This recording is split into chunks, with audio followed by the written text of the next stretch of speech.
며칠 전 2030 밀레니얼 세대 가나안 성도 현상에 관한 연구라는 논문에 관한 기사를 읽게 되었습니다. 과거 6개월 이상 교회를 다녔지만 현재는 교회에 나가지 않는 2030 세대, 즉 20대에서 30대 사이에 있는 103명을 대상으로 그들이 왜 교회를 떠났는지 그 이유에 관해서 설문조사한 내용이었습니다. 복수응답이 가능한 8개의 질문 가운데 절반 이상을 차지한 답변은 목회자의 윤리적 문제, 교회 내 비민주적이고 권위적인 분위기, 그리고 지나친 봉사와 훈련 강도 때문이라고 조사되었습니다. 그러나 이것이 교회 이탈의 첫 번째 원인은 아니었습니다. 2030 세대 10명 중 7명이 답한 교회를 떠나게 된 결정적 이유, 영순위는요, 다름 아닌 이것이었습니다. 개인의 삶과 신앙에 대한 지나친 간섭 때문이라고 대답했습니다. 8개 항목 중 한 가지만 고르라고 했을 때도 이 지나친 간섭 때문에 교회를 떠났다는 대답이 가장 많이 나왔습니다. 지나친 간섭. 그럼 언제 교회를 떠났냐는 질문에는 중고등학교 시기가 가장 많았습니다. 조심하세요. 조심하시기 바랍니다. 언제든 떠날 수 있습니다. 스스로 조심하시기 바랍니다. 흥미로운 점은 응답자 가운데 절반가량은 부모님이 교회에 출석하시고 그 부모님들의 대부분은 장로님, 안수집사님, 권사님, 집사님의 직분을 가진 분들이셨다는 점입니다. 이 설문이 보여주고 말해주는 여러 가지 사실과 내용들이 있습니다. 예를 들어 부모 세대의 신앙이 대분림되지 못하고 있다라던가 교회 안에 있는 폐쇄적이고 일방적인 의사소통 등의 문제 등 말이죠. 그런데 2030 세대가 과거에 직접 경험했고 지금도 겪고 있는 삶과 신앙에 대한 지나친 간섭이라고 하는 부분은 특별히 더 많은 생각과 이야기를 우리에게 말해주는 것 같습니다. 지나친 간섭. 교우 여러분 어떠신가요? 이 시간에 함께 온라인으로 말씀 나누고 계신 여러분들은 어떠신가요?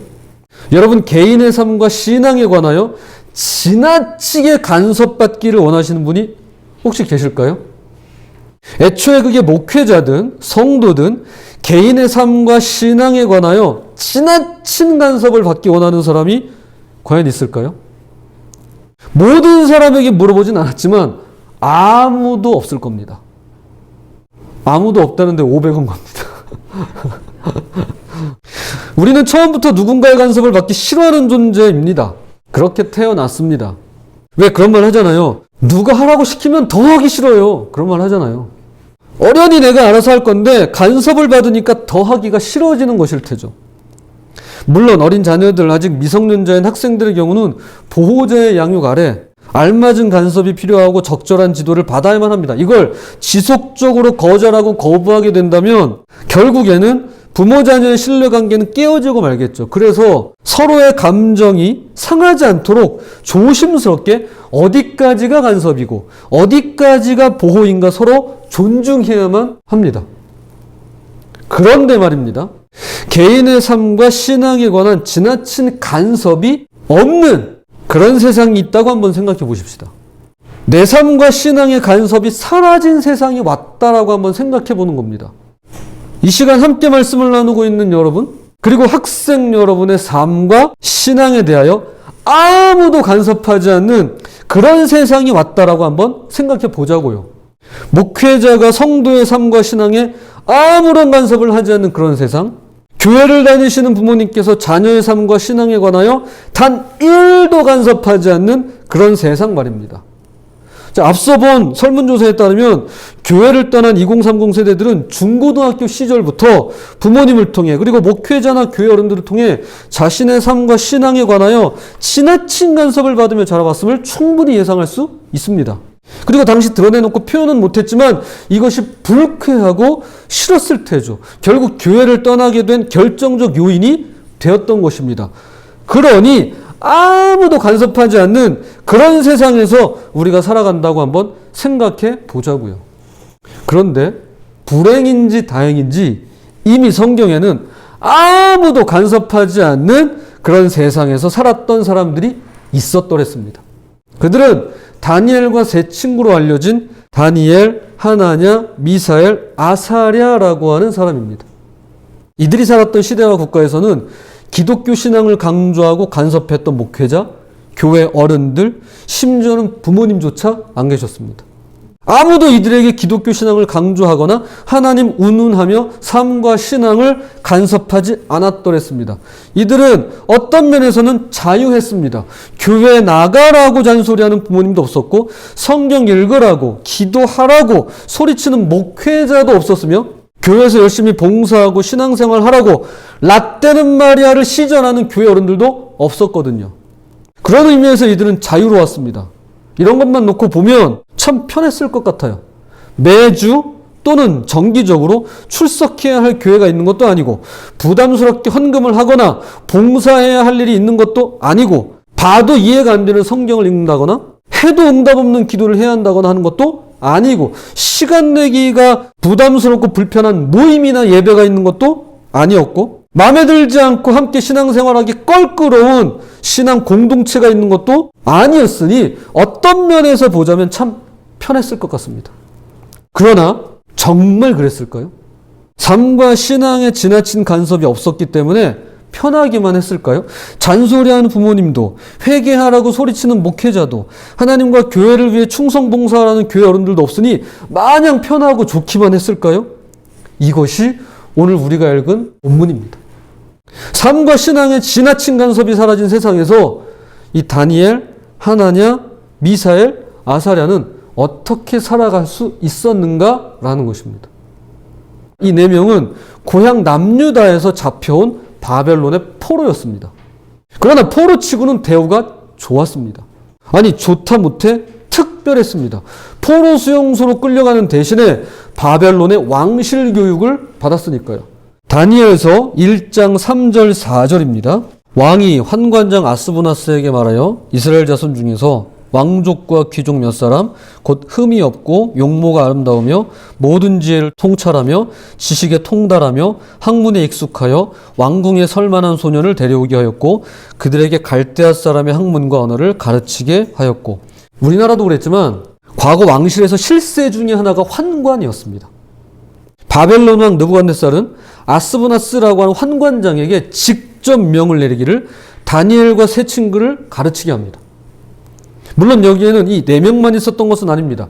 남유다뿐 아니라 이집트, 아수르 그리고 주변 약소 국가들을 점령하고 포로로 잡아온 왕족과 귀족 중에서 쓸만한 인재들에게 바벨론은 당대 최고의 문화를 가르치고 최첨단의 교육을 배우게 했습니다.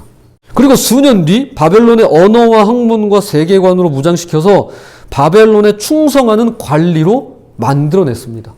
그 가운데 다니엘과 세 친구도 포함되어 있었습니다.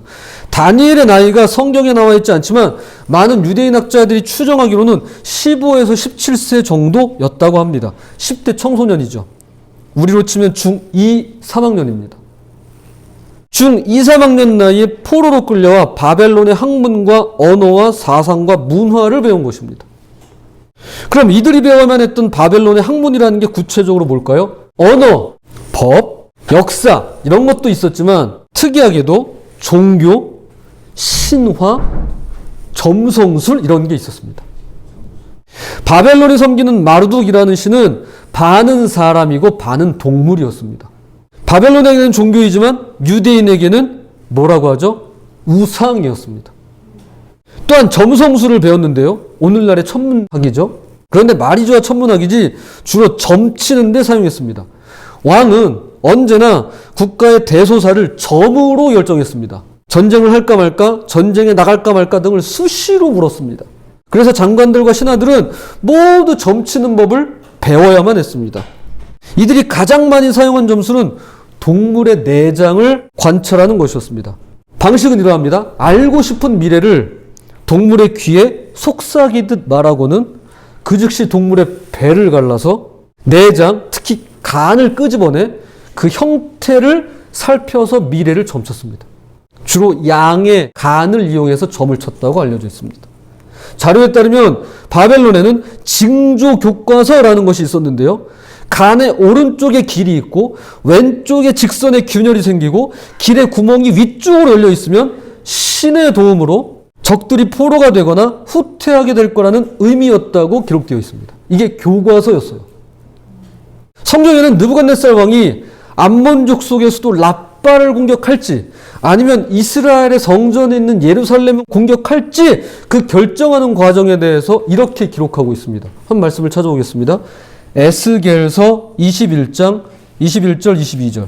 바벨론 왕이 갈렙길 곧 두 길 어귀에 서서 점을 치되 화살들을 흔들어 우상에게 묻고 희생제물의 간을 살펴서 오른손에 예루살렘으로 갈 점괘를 얻었으므로 공성퇴를 설치하며 입을 벌리고 죽이며 소리를 높여 외치며 성문을 향하여 공성퇴를 설치하고 토성을 쌓고 사다리를 세우게 되었나니 바벨론 왕이 갈렙길 두 길 어귀 즉 암몬 족속에서도 라빠를 공격할지 이스라엘 성전에 있는 예루살렘을 공격할지 그 길 어귀에 서서 뭘 했어요? 점을 쳤어요.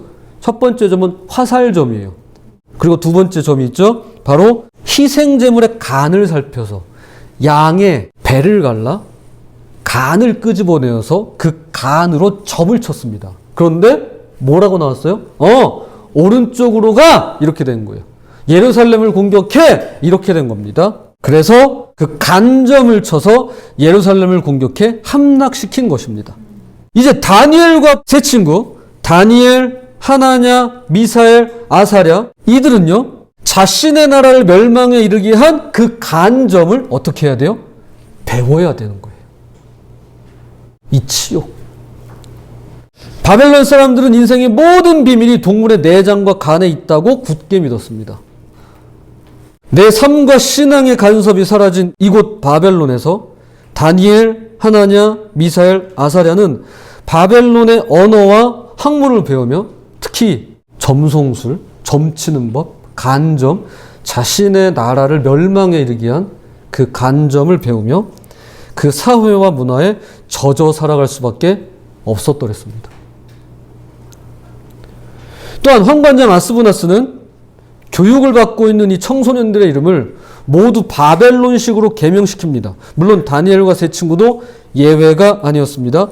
자, 1장 7절 한관장이 그들의 이름을 고쳐 다니엘은 벨드사살이라 하고 하나냐는 사드락이라 하고 미사엘은 메삭이라고 하고 아사랴는 아벳느고라 하였더라.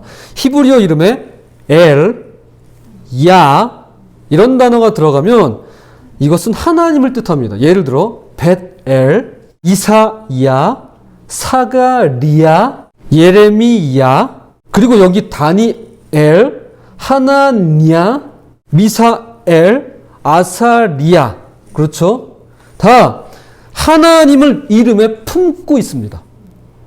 그러나 하나님은 나의 심판자이십니다 라는 다니엘은 바벨론의 수호신 베리시여 그 생명을 보존하소서라는 뜻의 벨드사살로 여호와는 은혜로우시다라는 의미의 하나냐는 아쿠신의 명령인 사드락으로 하나님과 같은 자 누구냐라는 미사엘은 아쿠신 같은 자 누구냐라는 메삭으로 여호와께서 도우시리라라는 뜻의 아사랴는 마루둑의 아들인 느고신의 종인 아벳느고로 계명을 당합니다.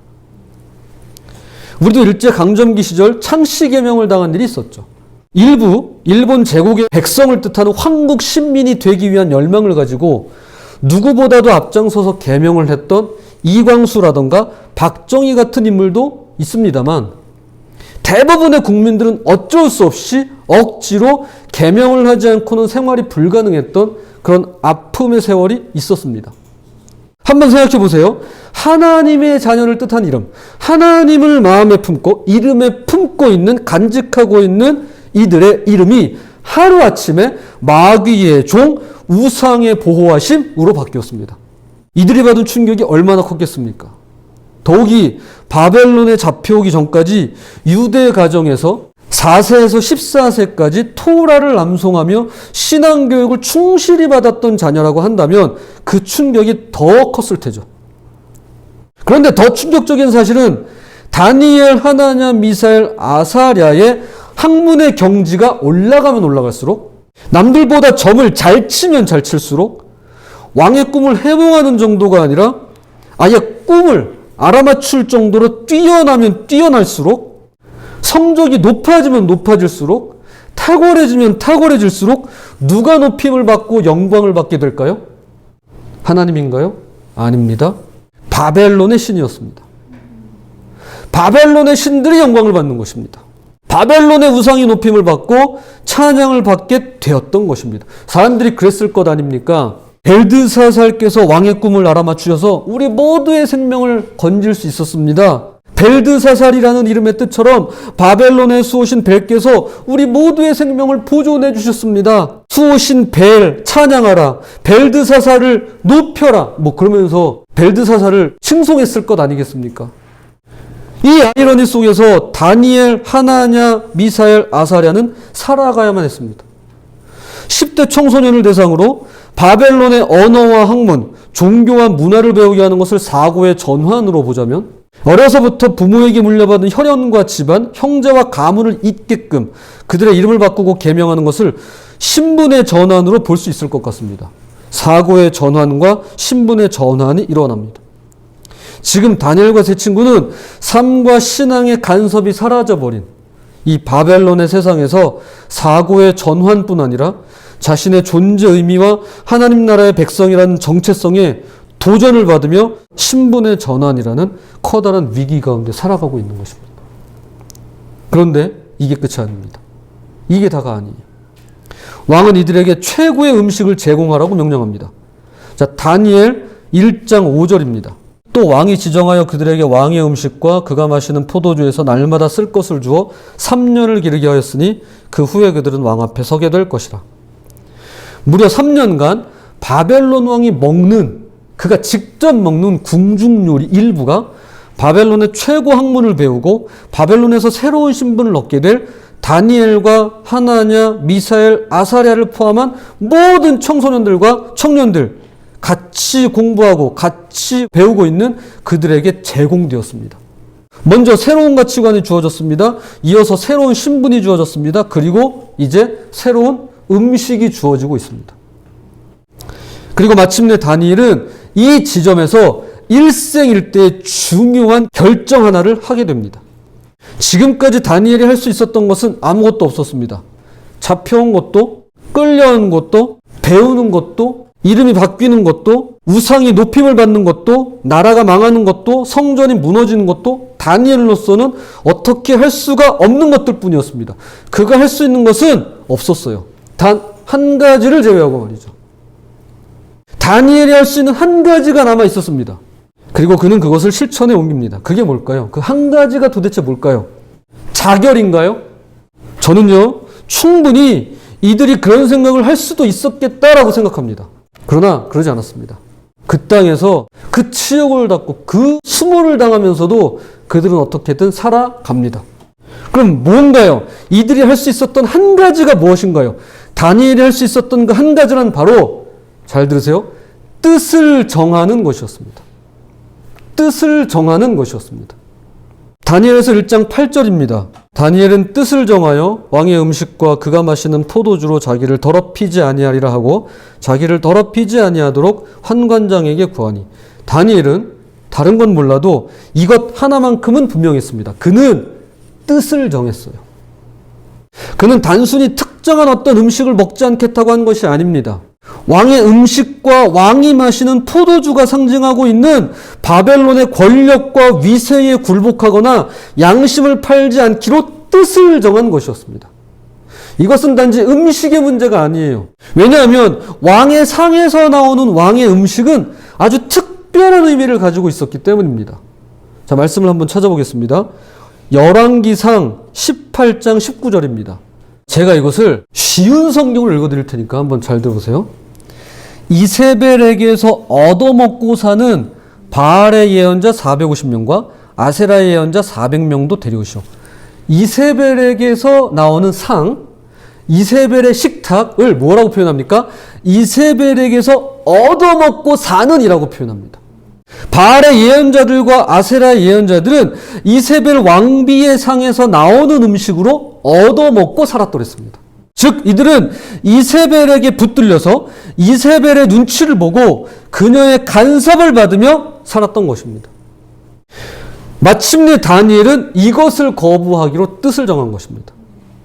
아무리 바벨론 땅에서 그들의 종교와 점성술을 배우고 이름이 계명을 당하며 하나님이 아닌 우상이 높임을 받는다 할지라도 적어도 왕의 상에서 나오는 왕의 음식으로 얻어먹으며 살면서 왕에게 붙들려서 영혼이 볼모로 잡혀서 왕의 눈치를 보고 왕의 간섭을 받으며 바벨론의 풍요로움으로 자기 자신을 더럽히지 않겠다라며 스스로 뜻을 정했던 것입니다.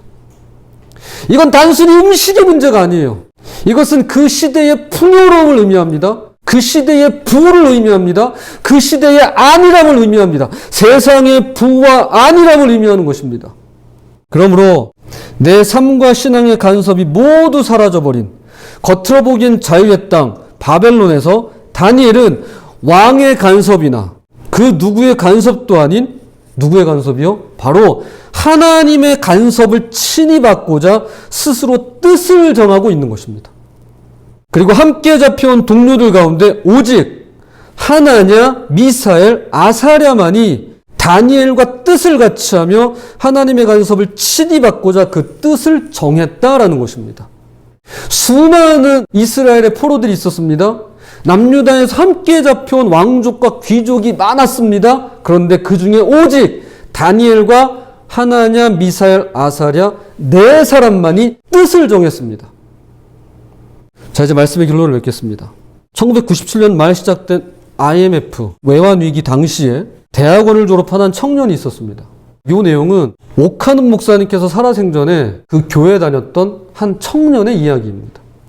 직장을 구하기가 어렵다 못해 살벌하기까지 했던 그때 그는 어느 대기업 필기시험 전형을 통과했고 마지막 면접 시험을 치르게 되었습니다. 5, 6명이 한 조가 되어 자리에 앉자 면접관들이 돌아가면서 질문을 던졌습니다. 한 면접관이 이 청년에게 물었습니다. 자네는 종교를 기독교라고 썼는데 만약에 일이 많아서 일요일에 교회 가지 말고 회사에 출근하라고 하면 어떻게 할 작정인가? 이렇게 물었습니다. 질문을 받자마자 그는 이렇게 대답했다고 합니다. 당연히 교회 가야죠. 지금은 글쎄요. 그렇게 생각하지 않겠지만 그 당시엔 되게 건방져 보였을 겁니다. 이제 그 당시하고 조금 다르니까 지금 벌써 30년이나 지난 이야기니까요. 그러자 면접관들 전부가 일제히 고개를 돌려 자기를 험악하게 쳐다보더라는 겁니다. 감히 교회를 간다고? 이제 그런 눈빛이었겠죠. 그는 굴하지 않고 이렇게 덧붙였다고 합니다. 언제라도 쉽게 신념을 배신할 수 있는 사람을 믿어줄 사람은 별로 없을 것입니다. 저는 작은 이익과 타협하지 않고 제가 옳다고 믿는 말을 지키겠습니다. 제가 믿는 하나님께 충성하듯 회사를 위해서도 신실하게 충성할 것입니다. 이렇게 대답했다고 합니다. 자, 면접 결과가 어떻게 되었을까요? 그건 말씀드리지 않겠습니다. 교우 여러분 중에 누가 이 청년처럼 그리고 다니엘처럼 하나님 안에서 그 뜻을 정하시겠습니까? 삶과 신앙의 간섭받기를 거절하고 거부하는 최첨단의 세상과 자본주의 사회 속에서 누가 하나님의 간섭을 친히 받고자 그분의 뜻을 구하며 나아가시겠습니까? 누가 그분의 뜻을 이루기 위해 세상의 힘과 부와 권력과 안일함 속에서 눈치와 간섭을 단호하게 거부하며 그분의 간섭을 기꺼이 받고자 살아가기를 원하십니까?